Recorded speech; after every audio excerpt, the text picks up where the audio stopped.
Hey guys, today I'm with Ben Asadi. He is the owner of Castle Floor Epoxy based out of Frederick, Maryland. I'm creating this video because his family just they epoxied my floor in my garage, and I had a lot of neighbors text me to ask me what's going on. Why did I drag out my refrigerator, my freezer, and everything out to my driveway, and I thought I would give them an explanation.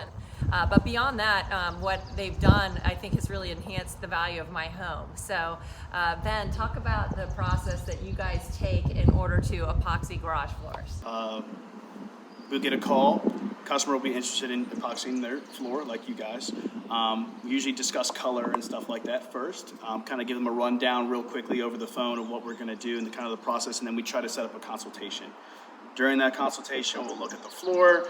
We'll see if there's any areas of concern, like cracks, divots, spalling, rusty rebar. I mean, we've kind of seen it all.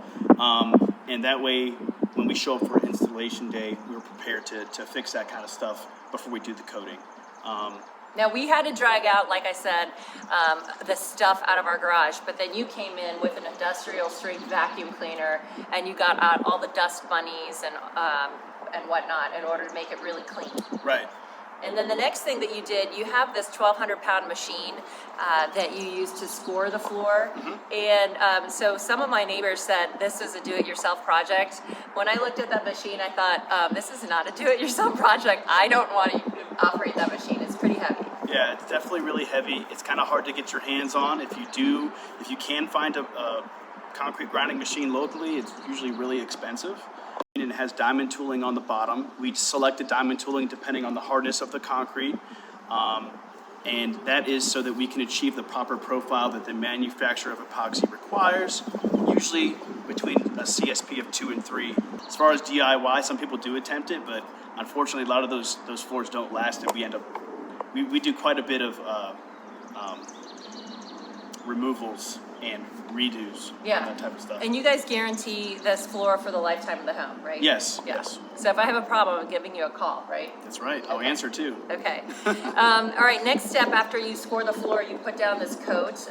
You put down a black coat of paint or epoxy. That's what it was on my floor. Right. So basically after you pick a color, we're going to choose the base coat that best matches that blend. So we kind of take that stress away from you. You let us know what blend you like.